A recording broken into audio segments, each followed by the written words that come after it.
سبحان الله. كاينه واحد الايه كتقول لك كلما اوقدوا نارا اطفاها الله. سا سي تري تري بيان. واحد الايه اخرى كتقول لك لن تجد لسنه الله تحويلا. دونك ويمكرون يمكر الله والله خير الماكرين. Ça veut dire quoi ça? Ça veut dire نعطيكم ليكزومبل تاع كورونا. سبحان الله. كورونا كان واحد Luc Montagnier, c'est prix Nobel de biologie.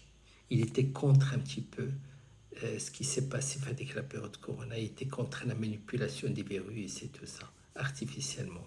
Il a dit une phrase bien, il a dit la nature ne supporte pas les modifications artificielles. Ça veut dire quoi?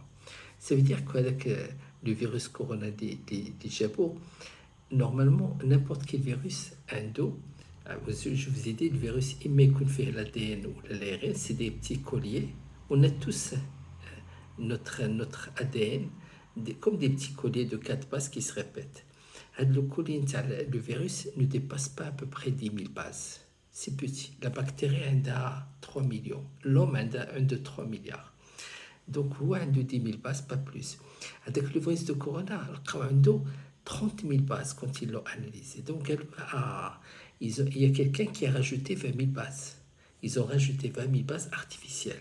Après, on va comprendre que c'est un virus artificiel qui a été fabriqué à l'Institut Pasteur en France. Avant d'être envoyé en Chine, il a été envoyé d'une façon... c'est que la Chine a demandé à la France de construire des laboratoires P4. C'est quoi les laboratoires P4? Ce sont des laboratoires qui seront capables de fabriquer ou de garder des virus très très dangereux qui peuvent appliquer tout ce qui est domaine militaire, les bactéries dangereuses et tout ça. En France, il y a à peu près 4 laboratoires P4. Il y a très très peu de pays qui ont ces laboratoires P4.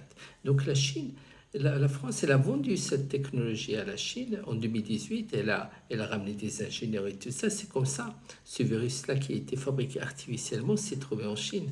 Bah après, comment il est sorti, ça c'est notre histoire. Mais pour dire, nous, ce qui nous intéresse, c'est que, subhanallah, ce qui est extraordinaire, c'est que le virus, quand il a eu 30 000 bases, il a considéré, ça c'est la nature, alhamdoulilah. C'est ça, la nature, elle est parfaite. Il ne peut pas permettre n'importe quoi. Donc avec le virus, il a considéré donc les 20 bases ajoutées comme des erreurs. Et qu'est-ce qu'il a fait? Il a commencé à les supprimer. Chaque fois qu'il se divise, il supprime. Et à un moment donné, au bout de 6 mois, il a supprimé les erreurs, il a retrouvé son état normal. Et ça a surpris tout le monde. Parce que ceux qui ont fait ça, ils pensaient qu'ils ont fait vraiment un truc qui va éliminer beaucoup de monde, tu vois, et que ceux qui ont eu accès au vaccin, au vrai vaccin, vont pas mourir et les autres. Au début, qui étaient fragiles, ils étaient fragiles. Mais c'est pas le virus qui les a tués, c'est plutôt parce qu'ils étaient déjà fragilisés par d'autres maladies, tout ça. Le virus n'est pas là pour les tuer, ils étaient déjà fragiles. Mais ce qui est extraordinaire qu'il faut retenir, c'est que le virus, après, il a corrigé tout ce qu'ils ont fait, il a considéré ça comme des erreurs. Et quand ils se multipliaient, ils faisaient ce qu'on appelle la division cellulaire et tout ça. La réplication de l'ADN ou l'ARN, il se réplique, il enlève petit à petit jusqu'à ce qu'il redevienne normal. Pourquoi je vous dis ça? C'est que, alhamdoulilah, pour vous dire que ils ne peuvent pas modifier ce que Dieu a créé. Ils ne peuvent pas. Un virus, ils essaient de faire quelque chose, mais ils n'arriveront pas. Ça, c'est la première chose. La deuxième chose, quand tu entends, par exemple, en 2024, en 2023, 5 ou les 6 ans après, le virus de Corona va revenir. Parce qu'il faut savoir une chose, que le virus, c'est pas comme un être humain, c'est pas comme un animal. Le virus, par exemple, dans chaque division, il y a un nouveau virus qui apparaît.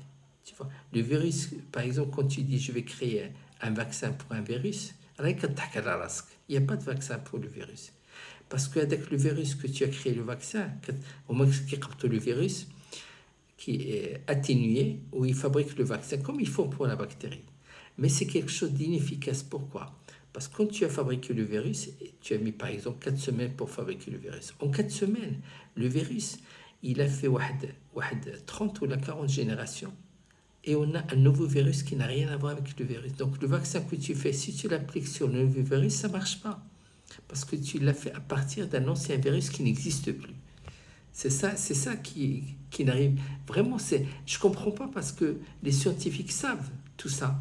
Mais alors, pourquoi ils font le vaccin? Pourquoi tu vas me dire, mais ils font ça pour l'argent. Ils savent très très bien que le vaccin est inefficace. Ils le savent. Pourtant, ils sont là à faire croire aux gens que s'ils prennent le vaccin, ils peuvent éviter la mort. Et s'ils ne le prennent pas, ils peuvent risquer la mort. Dans les deux cas, ils risquent la mort. Ce que j'ai parlé de la confusion et tout ça. Alhamdoulilah, avec l'événement Corona, ça montre quand même qu'il y a des gens bien.